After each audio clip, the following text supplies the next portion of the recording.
여러분, 예수님 부활하셨습니다. 우리 옆에 분하고 예수님 부활하셨습니다 하며 영광의 박수 돌리겠습니다.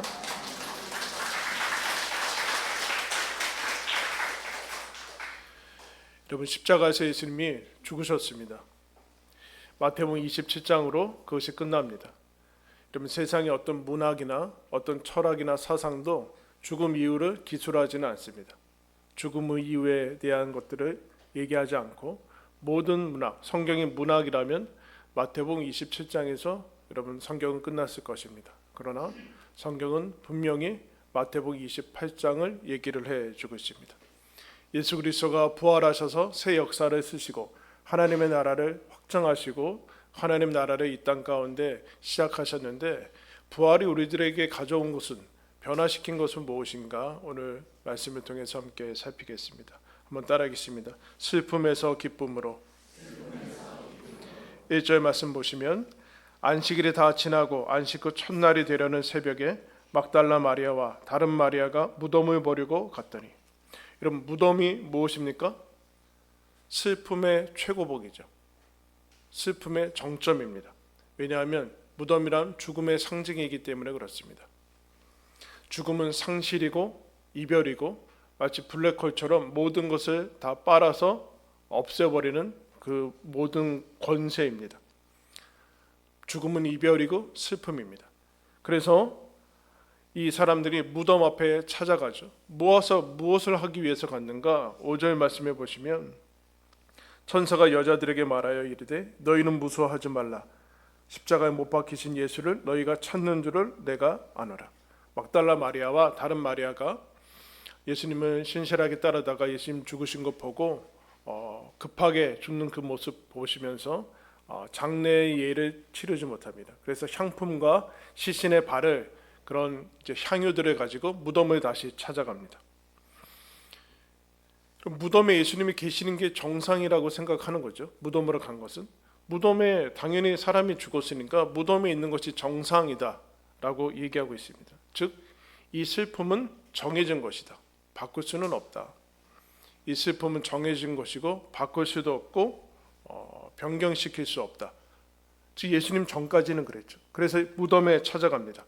무덤 앞에는 다 끝난 것이고, 여러분, 기껏 할 수 있는 것은 애도와 이전에 나눴던 것을 추억하는 것 말고는 우리가 할 수 있는 것은 없다라는 것이 예수님이 부활하시기 전까지의 여러분 세상의 사고방식이었습니다. 그런데 이 천사가 6절에 이렇게 얘기합니다. 그가 여기 계시지 않고 그가 말씀하시던 대로 살아나셨느니라. 와서 그가 누우셨던 것을 보라. 여기에 계시지 않는다. 예수님은 죽으시고 부활하셨기 때문에 여기 계시지 않다라고 해요. 비어있다, 빈 무덤이다 라고 얘기하고 있습니다. 그래서 여러분, 언제 어느 날 아침 뉴스 신문에, 세계 어떤 유명한 세계 신문 헤드라인에 예수의 시신이 어느 팔레스타인의, 이스라엘의 미라로 발견됐다, 그런 일은 없습니다. 죽음이 모든 것을 끝냈던 시간을 이제 끝내고, 죽음이 모든 것을 끝냈는데 예수님께서 그 죽음을 끝내셨습니다. 그럼 그것이 부활입니다. 슬픔이 끝났고 이별이 끝났고 애통이 끝났다라고 하나님께서 얘기해 주고 있습니다. 그게 여러분 부활입니다.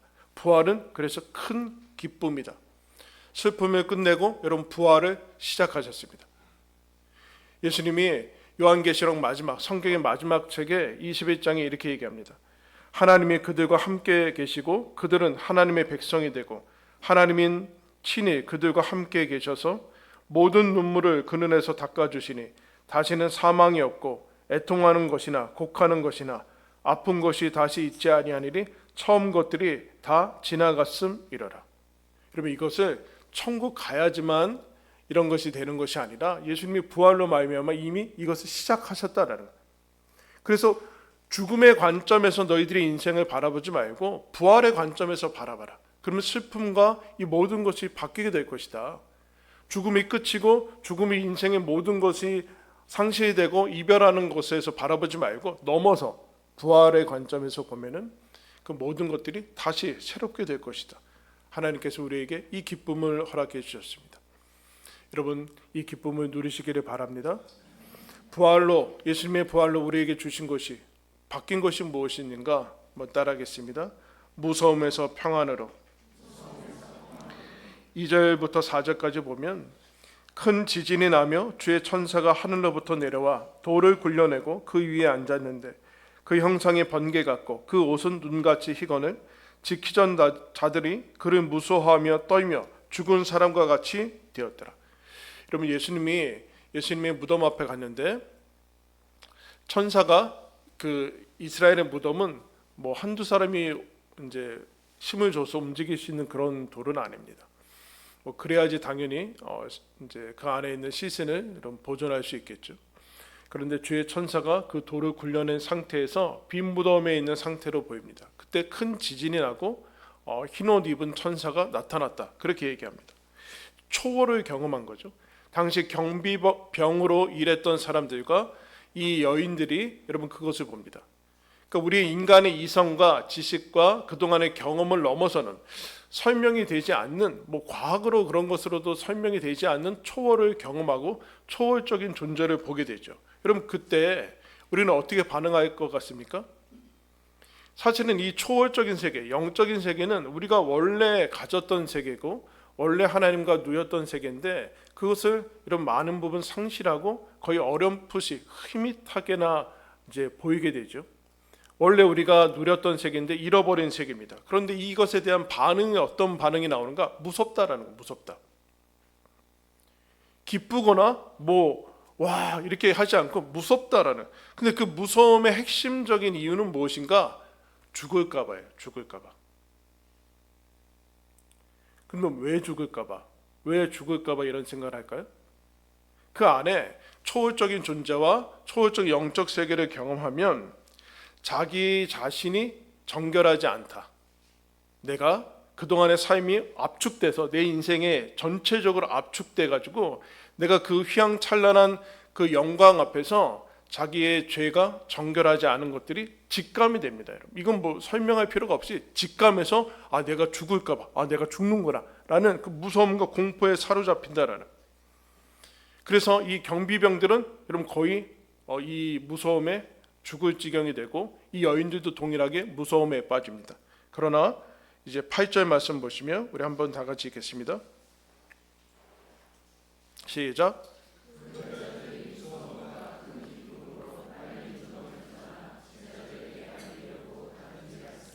무서움과 큰 기쁨으로 천사들을 만난 다음에 무서움과 큰 기쁨이 공존합니다. 공존. 그때 9절에 예수님이 이 여인들을 가다가 만나시면서 예수께서 그들을 만나 이르시되 평안하냐 하시거늘 여자들이 나와 그 발을 붙잡고 경배합니다.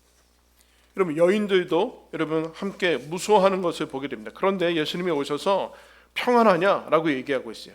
여러분, 이 평안이란 내가 가지고 있는 건강이나 어떤 것들로 인해서 지켜지지 않는다라는, 죄와 사망의 문제를 해결한 사람만 해결돼야지만 평안이 오는 것이지, 죄와 사망의 문제가 여전한데 다른 것들로 막을 수 있다? 여러분, 돌을 아무리 해도 막아보십시오. 죽음이 막아지는가? 아무리 여러분들이 열심히 공부해보세요. 죽음을 막을 수 있는가? 죽음을 막을 수는 없거든요. 그런데 이 죄와 사망의 문제가 해결돼야지만 근본적인 평안이 오는데 여러분, 그것들을 사람들은 무시하죠. 기쁨과 평안이 없으면 사람은 살아갈 수 없습니다. 반대가 뭘까요? 슬픔과 불안과 두려움과 공포와 거기에서 계속해서 그것들이 있게 만드는 삶에서 벗어나지 못하는데 예수님이 이 여인들을 만나서 평안하냐라고 얘기해요. 그때 예수님을 만난, 죄와 사망을 이기신 예수님을 만난 사람만이 이 두려움이 제자리를 잡게 됩니다. 제자리를 잡게 돼서 어떻게 합니까? 여자들이 나와서 예수님을 경배했다라고 얘기하고 있어요. 신앙적인 용어로 경외라고 얘기하죠. 경외. 하나님을 하나님으로 두려워하게 됩니다. 하나님을 두려워하게 됩니다. 여러분, 하나님을 두려워하지 않으면 세상의 모든 것이 두려웠게 됩니다. 세상의 모든 것이 여러분에게 다가와서 무서울 겁니다. 그러나 하나님을 경외하고 경배할 때 세상은 무섭지 않을 것입니다. 왜요? 죄와 사망을 예수님이 해결하셨기 때문에 그렇습니다. 요한복음 11장에 나사로를 살리신 예수님이 그때 이런 놀라운 진리를 선포하시죠. 예수께서 이르시되 나는 부활이요 생명이니 나를 믿는 자는 죽어도 살겠고 무릇 살아서 나를 믿는 자는 영원히 죽지 아니하리니 이것을 내가 믿느냐. 믿으십니까? 우리는 영원히 죽지 않습니다. 죽음은 하나님과의 분리인데 그런 것은 일어나지 않는다. 영생과 부활의 확신을 주셨고, 예수님이 요한복음 16장 33절에 이것을 너희에게 이르는 것은 너희로 내 안에서 평안을 누리게 하려 함이라. 세상에서는 너희가 환난을 당하나 담대하라. 내가 세상을 이기었노라. 죄와 사망을 이기셔서 승리를 우리들에게 주셨습니다. 여러분, 어떻게 잘하다가 잘 살다가 가보면 승리하는 게 아니라 예수님이 부활로 말미암아 우리에게 승리를 주셨다. 이것을 확신할 때, 믿을 때 우리는 평안할 수 있다라. 부활이요 생명이신 예수 그리스도를 믿고 주님을 따라갈 때 세상을 두려워하지 않고 죽음을 무서워하지 않고 평안의 삶을 살아갈 수 있다라고 예수님이 약속하고 있습니다. 주님께서 승리하셨기 때문에 내가 죽음을 뚫고서 승리했다. 너희들도 그렇게 될 것이다. 이 평안을 너희들이 가지고 있으라 라고 말씀해주고 있습니다. 부활하신 예수 그리스도께 주시는 평안으로 여러분들 충만하시기를 축원합니다. 세 번째, 부활이 우리들에게 가져온 것은 무엇인가? 한번 따라하겠습니다. 무덤에서 갈릴리로.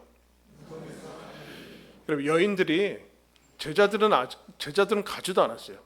제자들은 나중에 이 여인들이 듣고서 갔는데, 제자들이 아니라 여인들이 예수님을 보러 어디로 갑니까? 무덤으로 가죠. 무덤으로 예수님을 보러 갑니다. 그러나 무덤에서는 예수님을 만날 수 없습니다. 무덤에서는 예수님을 만날 수 없어요. 빈 무덤이죠. 그러면 주님을 만날 수 있는 곳은 어디인가? 그때 7절의 말씀에 천사들이 이렇게 얘기하죠.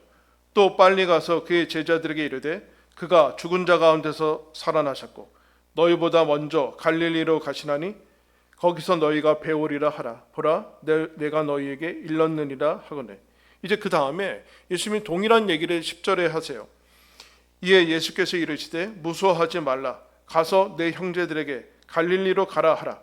거기서 나를 보리라 하시니라. 여러분, 예수님을 보려면 어디로 가야 돼요? 갈릴리로 가야 돼요. 갈릴리는 어디입니까? 예루살렘입니까? 그렇지 않죠. 금빛이 여러분 금으로 이제 도배되어 있는 예루살렘 성전이 아니라 예수님이 갈릴리 시골로 가십니다. 왜냐하면 거기서 제자들과 함께 먹고 마시고 공생애를 하셨기 때문에 그 시골로 다시 가시죠. 갈릴리는 제자들이 있는 곳으로 가는 것이고 그동안 함께 먹고 마시고 울고 웃으면서 기적도 경험하고 여러 가지 모든 것들을 해왔던 그 삶의 터전, 삶의 자리로 예수님이 다시 가신다라고 얘기합니다. 여러분, 부활하신 예수님이 어디 계십니까? 어떤 분이 그런 질문을 했어요. 만약에 예수님이 여기 옆에 서 계시다면 뭐라고 질문할 것 같습니까? 뭘 물어볼 것 같아요? 옆에 사람 좀 물어보세요. 그만 자라. 뭐라고 물어볼 것 같아요? 그 사람이 이렇게 대답했어요. 예수님 서 계십니다. 만약에 예수님이 서 계시면 아니요, 예수님 서 계십니다. 나랑 함께 하십니다. 그렇게 대답했어요. 여러분, 부활하신 예수님이 지금 어디 계십니까? 여러분의 직장과 가정과 여러분의 삶의 터전과 여러분이 사는 곳에 여러분과 함께 하고 계십니다. 믿으십니까? 이걸 안 믿으면 여러분 무슨 크리스찬이에요? 부활하신 예수님이 살아 계시니까 지금 2000년이 지났거나 상관없이 우리와 함께 계시다라. 여러분이 가는 곳에 어디에든 함께 가시다. 거기서 뭐 하시는가? 너희들이 문을 열면 내가 그에게로 들어가 그는 나와 더불어 먹고 나는 그와 더불어 먹고 마실 것이다. 예수님이 우리와 함께 살아가시겠대. 우리와 함께 우리의 인생을 살아가시겠대. 우리가 살고 있는 이 지금 여기 대한민국에 경기도에 분당에 여러분들 살고 있는 그곳에서 우리와 함께 인생을 살아가시겠대요. 나중에 죽은 다음에 천국에서 예수님이 나랑 함께 사는 것이 아니라 지금부터 여러분과 함께 살아가신다라고 부활하신 예수님이 약속하고 있습니다. 누구랑요? 내 형제들에게 이렇게 얘기해요. 이런 형제들이 누구예요? 예수님 죽을 때 도망가고 배신하고 그리고 부활하신 예수님 그 무덤에 찾아오지도 않고 있는 내 형제들, 근데 사랑하는 내 제자들에게 예수님이 함께 한다라고 말씀해 주고 있습니다. 2차 세계대전 독일에 헬무트 틸리케라는 목사님이 계셨는데 히틀러가 지배했던 시대, 히틀러에 반대해서 쫓겨나고 감옥에 갇히고 이제 그런 생활을 했던 사람입니다. 2차 세계대전이 일어나서 그가 이제 목회를 했던 슈투트가르트 교회는 다 무너지고 이제 예배당에 벽돌밖에는 남지 않고 사람들은 많이 죽고 또 굶주림에 시달리는 그런 시대 가운데 살고 있었습니다. 그러나 그 목사님 어김없이 아무것도 남지 않은 그 폐허가 된 예배당에서 매주 예배를 드리면서 하나님만이 우리의 소망입니다 라고 선포를 했습니다. 대다수의 여러분 그 당시에 독일 교회가 히틀러가 그리스도다라고 고백을 했습니다. 그러나 이 목사님 그렇지 않고 오직 유일하신 하나님만이 우리의 소망이다라고 성도들을 세웠습니다. 그분이 이런 설교를 한 적이 있어요. 한번 띄워주시겠습니다.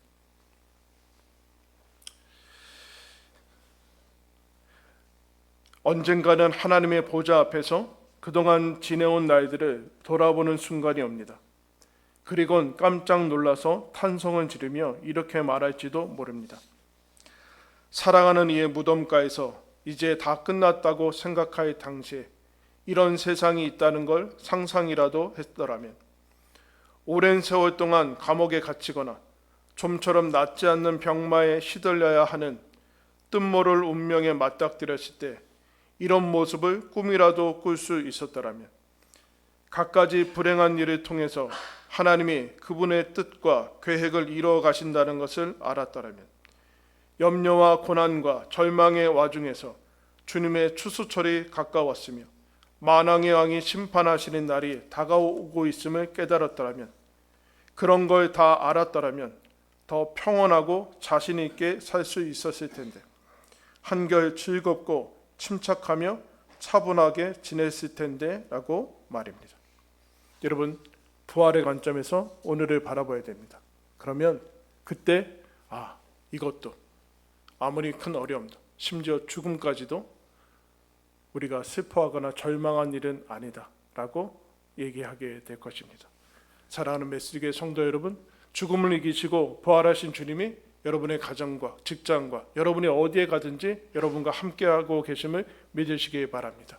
거기서 죽음을 이기신 주님이 계시니 슬픔을 기쁨으로, 무서움을 평강으로, 평안으로 바꾸어 살라고 말씀하십니다. 그러므로 우리도 무덤에서 갈릴리로 부활의 다름질을 다시 시작하십시다. 무덤에서 갈릴리로 다시 뛰는 그 여인들처럼 부활의 다름질을 시작하셔서 부활하신 주님이 여러분과 저와 사는 그곳에 함께하고 계시오니 여러분의 삶을 힘차게 다시금 달려가시기를 예수님의 이름으로 축원합니다. 기도하겠습니다.